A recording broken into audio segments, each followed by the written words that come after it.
बहुत समय पहले की बात है। कभी किसी गांव में चंदन नाम का एक व्यक्ति रहा करता था। उसके पास बहुत सारी धन संपत्ति थी, किंतु उनके पास कोई भी संतान नहीं थी। वह हर एक तीर्थ स्थल पर गए और वहां पर जाकर उन्होंने संतान प्राप्ति की विनती की। लक्ष्मी, ऊपर वाले की कृपा से हमारे पास सब कुछ है। धन, वैभव, यश, जो भी सारी वस्तुएं एक व्यक्ति को सुख प्रदान कर सकती हैं, वह सारी सुख सुविधाएं हमारे पास उपलब्ध हैं। किंतु एक कमी है, वो है एक बच्चे की। हमारे पास कोई भी संतान नहीं है। सही कहा आपने। हम लोगों ने हर जगह जाकर भगवान से प्रार्थना की, लेकिन हमें संतान की प्राप्ति नहीं हुई। या फिर शायद हम लोगों के जीवन में ही संतान प्राप्ति का सुख नहीं है। हाँ, सही कह रही हो तुम। अब क्या ही कर सकते हैं। अब बस सब्र ही कर सकते हैं कि कोई चमत्कार हो जाए, वरना फिर यह सारी धन संपदा दान कर देंगे। वह लोग इसी तरह बात कर रहे होते हैं और अगले दिन जब चंदन अपनी दुकान पर मौजूद था, तभी उसके पास उसका छोटा भाई आता है और उससे वह कहता है, भैया मुझे 1 किलो चावल दे दो। चंदन अपने छोटे भाई धीरज की बात नहीं सुनता है। वह किसी गहरी सोच में डूबा हुआ होता है। धीरज फिर से एक बार कहता है, भैया मुझे 1 किलो चावल दे दो। क्या हुआ भैया, आप किस सोच में डूबे हुए हो? क्या कोई घटना घट गई है आपके साथ जो आप इतनी गहरी सोच में हो? हाँ, क्या बोल रहे थे? नहीं मेरे छोटे भाई, ऐसा कुछ भी नहीं है। बस थोड़ी थकावट आ गई है, बस इसलिए सोच में हूँ। भाई अगर कोई घटना घट गई है तो आप मुझे बताओ, मैं आपका छोटा भाई हूँ। आप मुझे अपनी परेशानी बता सकते हैं। भला मुझे अपनी समस्या बताने में क्या हर्ज। बताइए क्या परेशानी है जो मेरे भाई को चिंतित कर रही है। तुम्हें तो पता ही है ना, मेरे पास सब चीज़ों की सुविधाएं मौजूद हैं, किंतु बस एक ही बात की कमी है कि मेरे पास कोई संतान नहीं है। मैं भला इतना सारा धन संपदा किसके लिए कमा रहा हूँ, और हम लोगों की बुढ़ापे में सेवा कौन करेगा? यही सारी बातें सोच सोच के चिंता हो रही है कि क्या करेंगे आगे हम लोग। भैया आप चिंतित क्यों हो रहे हो? मैं हूं ना, जो मेरा कुछ दिनों पहले बच्चा हुआ है, मैं आपको उसे दे जाऊंगा। फिर वह आपके पास ही रहेगा और आप ही उसकी अच्छी परवरिश करना। अपने छोटे भाई की बात सुनकर वह खुश हो जाता है। क्या तुम सच कह रहे हो मेरे छोटे भाई? क्या तुम मुझे अपने बच्चे को मेरे हाथों में सौंप दोगे? हाँ भैया सही कह रहा हूँ, आपसे भला क्यों झूठ बोलूँगा। मैं आज घर पर जाता हूँ और अपनी पत्नी से इस बारे में बात करूँगा। इतना कहकर धीरज अपने घर के लिए चल देता है और घर जाते जाते वह सोचता है, ये तो अच्छी बात है मेरे लिए कि मेरे बड़े भैया को कोई भी संतान नहीं है। अब मैं अपने बच्चे को उन्हें सौंप दूंगा और बाद में जब मेरा बच्चा बड़ा हो जाएगा, तब मेरे बड़े भैया का स्वर्गवास हो जाएगा, तो मैं अपने बच्चे को बहला फुसलाकर अपनी तरफ कर लूँगा। उसके बाद मैं आराम से साथ रहूँगा और आराम से जीवन बिताऊँगा। फिर किसी भी तरह की मुझे परेशानी नहीं रहेगी। यही सोचते हुए वह घर पहुंच जाता है और अपनी पत्नी से बहुत ही दयनीय मन से कहता है, सुनो भाग्यवान, आज मैं बड़े भैया के पास गया था। वह बहुत चिंतित हैं। उनकी यह चिंता मुझसे देखी नहीं जा रही है, इसलिए मैंने उनसे कह दिया है कि मेरा छोटा बेटा गोद ले लीजिए। यह आप कैसी बातें कर रही हैं जी? आप यह सारी बातें अपने भैया से कहने के पहले मुझसे एक बार बात तो कर लेते। मैं अपने बच्चे कैसे दे दूं? क्या तुम्हें मेरे भैया भाभी की हालत को देखकर दुख नहीं होता क्या? और रही बात हमारे बच्चे की, तो हम लोग उसे एक अच्छा जीवन नहीं दे पाएंगे। जरा सोचो तो, अगर हमने अपने बच्चे को बड़े भैया को दे दिया तो कितनी अच्छे से परवरिश होगी, क्योंकि बड़े भैया के पास तो सब कुछ है, भला हमारे पास क्या ही है। और यदि हमने उन्हें अपना बच्चा नहीं दिया तो वह हमारे पास इतनी गरीबी में रहेगा। धीरज सुमित्रा से यही सारी बातें बोलता है और इसी तरह बातें करके वह सुमित्रा को अपनी बातों में मना लेता है। और यहाँ चंदन अपनी पत्नी से बात कर रहा होता है। लक्ष्मी, तुम्हें पता है कि मेरे छोटे भाई ने मुझे अपना बच्चा देने के लिए हाँ कर दिया है। अब हमारे घर में बच्चे की किलकारी गूंजेंगी। और धीरज मेरा छोटा भाई है तो उसका मेरे बेटे जैसा ही है। यह तो बहुत अच्छी बात है जी। भगवान के घर देर है लेकिन अंधेर नहीं। आखिरकार भगवान ने हम लोगों की सुन ही ली। हाँ सुमित्रा, हम लोगों ने जो मन्नत मांगी थी शिव जी के पास, तो मैं वह मन्नत पूरी करने के लिए शिवपुरम जा रहा हूँ। तो मुझे 4 दिन लग जाएंगे आने जाने में। तो तुम श्यामू से कह देना कि वह दुकान संभाल ले। आप चिंता मत कीजिए, आप बेफिक्र होकर जाइए। मैं यहाँ सब कुछ संभाल लूंगी। आप शांत मन से जाइए और शिव जी को मेरी तरफ से भी धन्यवाद बोलिएगा। सुबह होते ही चंदन अपने बग्गी में बैठकर शिवपुरम के लिए निकल पड़ता है। मालिक, आज आप बहुत खुश दिखाई दे रहे हो। क्या बात है? क्या आपको कोई शुभ समाचार मिल गया क्या? हाँ, कुछ ऐसा ही समझो तुम, क्योंकि मैं बहुत जल्द एक बच्चे को गोद लेने वाला हूँ। और वह बच्चा कोई और नहीं बल्कि मेरे छोटे भाई का पुत्र है। अरे वाह मालिक, यह तो बहुत अच्छा समाचार है। और वह बच्चा आपके छोटे भाई का है, तो फिर आपके घर में अपना ही बच्चा आएगा। ताने वाला इसी तरह से अपनी खुशी चंदन को बता रहा होता है। फिर उसे कुछ दूरी पर एक बाबा मिले जो कि मूर्छित अवस्था में थे और वह कह रहे थे, पानी पानी पानी, कोई मुझे पानी पिला दो, मुझे बहुत जोरों की प्यास लगी है। सुनो, जल्दी से बग्गी के पास जाओ और उसमें से पानी लेकर आओ। बग्गी वाला इतनी बात सुनकर बग्गी से पानी ले आता है और फिर चंदन बाबा जी को पानी पिलाता है। बाबा जी पानी पीने के बाद एकदम सही हो जाते हैं। बेटा, तुम्हारा बहुत बहुत धन्यवाद। तुमने आज मेरी जान बचा ली, वरना मैं आज अपने यही प्राण त्याग देता।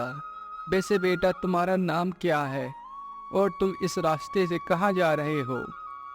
बाबा जी, मेरा नाम चंदन है। मैं यहाँ से शिवपुरम जा रहा हूँ। मैंने मन्नत मांगी थी, मैं जब पिता बन जाऊँगा तो मैं उनके पास जाकर 100 लोगों का भोजन करवाऊँगा। लेकिन मेरी खुद की संतान नहीं हुई, किंतु मेरे छोटे भाई ने अपना पुत्र मुझे देने के लिए कहा, इसलिए मैं इसी खुशी में शिवपुरम जा रहा हूँ। पुत्र, तुमने मुझे पानी पिलाकर मेरा जीवन बचाया, इसलिए मैं तुम्हें एक जादुई सेब देता हूँ। यह जादुई सेब को अपनी धर्मपत्नी को खिला दो, फिर तुम्हें कुछ महीनों के बाद बहुत ही सुंदर, सज्जन और समझदार पुत्र का जन्म होगा। आपका बहुत बहुत धन्यवाद बाबा जी। यदि ऐसा हुआ तो मैं आपका एहसान जिंदगी भर नहीं भूलूंगा। अब मुझे जाने की आज्ञा दीजिए। चंदन बाबा जी से आशीर्वाद पाकर अपने घर के लिए चल देता है और वह बहुत जल्द अपने घर आ जाता है। लक्ष्मी सुनो, मैं शिवपुरम गांव के लिए जा रहा था, तभी मुझे रास्ते में एक बाबा जी मिले। बाबा जी बहुत ही प्यासे थे। यदि मैं सही समय पर नहीं पहुंचता तो उनके साथ कुछ भी हो सकता था। फिर क्या हुआ आगे? वह बाबा जी सही तो हो गए ना?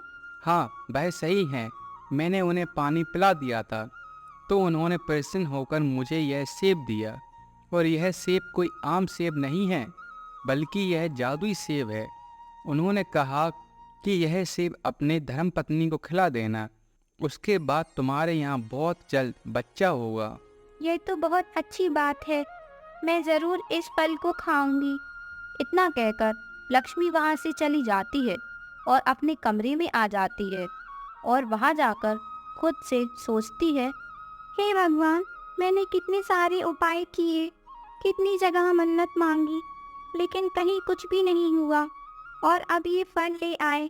जब इतने बड़े बड़े विद्वान पंडितों से उपाय लेकर सब कुछ किया, तब भी कोई हल नहीं निकला, तो ये फल खाने से क्या होगा?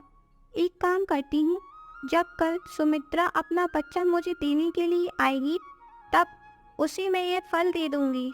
क्या पता उसके भाग्य में लिखा हो यह फल खाना। अगले ही दिन धीरज और सुमित्रा चंदन के घर आते हैं। ये लीजिए भैया, आज से यह बच्चा मेरा नहीं बल्कि आज से यह बच्चा आपका होगा। आज से आप इसके पिता हैं और भाभी, आज से आप इसकी माँ हैं। मेरे छोटे भाई, तुम बिल्कुल भी चिंता मत करना। मैं तुम्हारे बेटे को अपने खुद के बेटे से भी ज़्यादा प्यार करूँगा, उसे एक अच्छी परवरिश दूंगा। सुमित्रा मेरे साथ चलना मेरे कमरे में, मुझे तुम्हें कुछ देना है। सुमित्रा लक्ष्मी की बात सुनकर उसके साथ चली जाती है। सुमित्रा, ये लो सेब, और यह आम सेब नहीं है, यह जादुई सेब है। तुम्हारे सेठ जी को बाबा जी ने दिया था और कहा था कि इसे खाने के बाद तुम्हें बहुत सुंदर सुशील बच्चे की प्राप्ति होगी। अच्छा दीदी, फिर तो यह बहुत अच्छी बात है। तो दीदी, इसे आप क्यों नहीं खाती हो जब उन बाबा ने यह फल आपके लिए दिया है? तुम्हें तो पता ही है मेरे भाग्य में संतान सुख नहीं है, इसीलिए मैं क्या ही करूँगी इसे खाकर। इसीलिए मैंने सोचा कि क्यों ना यह फल मैं तुम्हें दे दूँ, शायद यह फल खाकर तुम्हें पुत्र की प्राप्ति हो जाए। वह लोग यही सारी बातें करने के बाद सुमित्रा अपने घर के लिए चली जाती है और इसी तरह समय बीतता जाता है और वह दोनों ही बच्चे बड़े हो जाते हैं। और चंदन जिस बच्चे को गोद लिया था वह अपने पिता की तरह लालची और जुआरी निकला। सुनो राजू, मुझे अपने साथ एक बार खिला लो ना, मैं पक्का जीतूंगा और तुम लोगों के पैसे चुका दूंगा। मुझे थोड़े पैसे उधार दे दो ना। सुनो, पहले हम लोगों का पुराना हिसाब चुकाओ, उसके बाद आना हम लोगों से उधार मांगने के लिए, समझे तुम? और वैसे तुम इस गांव के सबसे अमीर सेठ के बेटे हो, भला तुम क्यों उधार मांग रहे हो? जाओ और अपने पिताजी से पैसे लेकर आओ। तुम्हें पता तो है, मेरे पिताजी को यह सब पता है कि मैं यह जुआ खेलता हूँ, जिसकी वजह से वह मुझे एक फूटी कौड़ी भी नहीं देते हैं। ठीक है, मैं आता हूँ थोड़ी देर में पैसे लेकर, तुम सभी लोगों का उधार चुका दूंगा। वह वहाँ से चला जाता है और रास्ते में जाते जाते यह सोच रहा होता है कि पैसों का इंतजाम कैसे हो। मुझे मेरे पिताजी तो पैसे देंगे नहीं, अब कैसे पैसे इकट्ठा करूं? एक काम करता हूं, अपने पिताजी के पास जाता हूं और उनसे कहता हूं पैसे देने के लिए। वह पक्का मुझे पैसे दे देंगे, वह मुझे पैसे देने से मना नहीं करेंगे। यह सोचते हुए वह धीरज के पास जाने के लिए चल देता है और धीरज के पास आ जाता है। पिताजी, मुझे पैसों की बहुत ज़रूरत है, क्या मुझे पैसे दे सकते हो क्या? यदि आपने पैसे नहीं दिए तो कर्जदार मेरा जीना हराम कर देंगे। बेटा, मेरे पास तो नहीं है पैसे, तुम भैया से क्यों नहीं मांगते हो? वह थोड़ी ना तुम्हें मना करेंगे, तुम तो उनके जायदाद के एक लौते वारिस हो, भला वह तुम्हें कैसे मना कर सकते हैं? पिताजी, मैंने जुआ खेला और वह सारे पैसे गवा दिए जो मुझे पिताजी ने दिए थे, इसलिए वह अब मुझे एक फूटी कौड़ी भी नहीं देंगे। अब आप ही कोई रास्ता बताइए कि अब मैं क्या करूं? बेटा, एक रास्ता है, हम लोग रात के समय भेष बदल कर चलते हैं और जब घर में कोई नहीं होगा तो हम लोग घर के अंदर घुस जाएंगे और तिजोरी से सब कुछ चुरा लेंगे। वह लोग यही सारी बातें कर रहे होते हैं और उनके पीछे श्यामू छुपा हुआ सब कुछ सुन रहा होता है। वह वहाँ से सीधा जाता है और चंदन के पास जाकर सारी बातें बता देता है। अच्छा, ऐसी बात है, कोई बात नहीं, आने दो, फिर मैं बताता हूँ उन्हें तो मैं रंगे हाथ पकड़ता हूँ, उसके बाद उन्हें अच्छा सबक सिखाता हूँ। रात हो जाती है और रात के समय धीरज और शिवम साथ मिलकर चोरी करने के मकसद से एक घर में घुस जाते हैं और वह तिजोरी वाले कमरे में घुस जाते हैं और तभी चंदन वहां आ जाता है और उन्हें रंगे हाथों पकड़ लेता है। क्यों शिवम, तुम अपने ही घर में चोरी करना चाह रहे थे, लेकिन गलती तुम्हारी नहीं है, बल्कि गलती तो मेरी है, जो मैंने अपने छोटे भाई पर भरोसा करके तुम्हें गोद लिया, तुम्हें पाला पोसा, वो भी यह दिन देखने के लिए, और सही भी रहा। तुमने यह सब कुछ करके यह याद दिला दिया कि एक लालची का बेटा लालची ही होता है। पिताजी, मुझे माफ़ कर दीजिए, मुझसे बहुत बड़ी गलती हो गई। मैंने आपके साथ यह क्या किया? मैं आगे से कभी भी ऐसा नहीं करूँगा। हाँ, सही कहा तुमने, क्योंकि मैं खुद तुम्हें इस घर से बेघर करता हूँ। तुम आज से मेरे बेटे नहीं हो। भैया, कृपया ऐसा मत कीजिए, मैंने ही इसे ऐसा करने के लिए कहा, इसकी कोई गलती नहीं है। इसे मेरी करने की सजा मत दीजिए। धीरज, अपने बेटे को साथ लेकर इसी वक्त मेरे घर से निकल जाओ, इससे पहले कि मैं पुलिस को अपने घर पर बुलाऊं और वह तुम्हें अपने साथ ले जाकर जेल में डाल दें। वह लोग वहां से चले जाते हैं और चलते चलते शिवम धीरज से कहता है, पिताजी, आपके भाई ने तो हम लोगों को घर से निकाल दिया है। अब मैं अपना कर्जा कैसे चुकाऊंगा? अब आप ही कोई रास्ता बताइए। सुनो शिवम, यदि तुम्हें अपना सारा उधार चुकाना है तो एक ही रास्ता है। जंगल में जाओ और सूखे पेड़ों को काटो और उन्हें बाजार में बेचो, तभी जाकर तुम अपना सारा कर्जा चुका सकते हो। वह सारी बातें करते हुए अपने घर के लिए चलते जाते हैं और अगले दिन ही शिवम जंगल में जाना शुरू कर देता है और यहाँ चंदन अपनी पत्नी से बात कर रहा होता है। हम लोगों ने धीरज के बेटे को गोद लेकर बहुत ही बुरा काम किया है। इससे अच्छा तो हम लोग उसे गोद ही नहीं लेते, तो आज यह दिन नहीं देखना पड़ता कि हमने जिस बच्चे की परवरिश अपने इन्हीं हाथों से की और उसे इन्हीं हाथों से धक्का मारकर बाहर निकालना पड़ा। कोई बात नहीं जी, जब ऊपर वाले ने हमारे भाग्य में संतान सुख नहीं लिखा है तो क्या ही कर सकते हैं। वैसे तुमने बताया नहीं कि जो जादुई सेब तुम्हें खाने के लिए दिया था, तुमने उसे खाया था या नहीं? नहीं, मैंने उस सेब को नहीं खाया। मैंने सोचा कि मुझे तो बच्चे होंगे नहीं, तो इससे अच्छा है कि मैं ये सेब सुमित्रा को दे दूं। कम से कम उसके ही काम आ जाएगा, तो मैंने उसे दे दिया था खाने के लिए। तो क्या उसे बच्चा हुआ? मुझे नहीं पता। वैसे आज आप यह सब क्यों पूछ रहे हैं जी? कोई बात है क्या जो आपको परेशान कर रही है? सुनो, यदि धीरज के यहाँ पुत्र का जन्म हुआ तो वह पुत्र हमारा है, क्योंकि वह सेब मुझे दिया था बाबा ने। हम लोग कल ही उनके घर जाएंगे।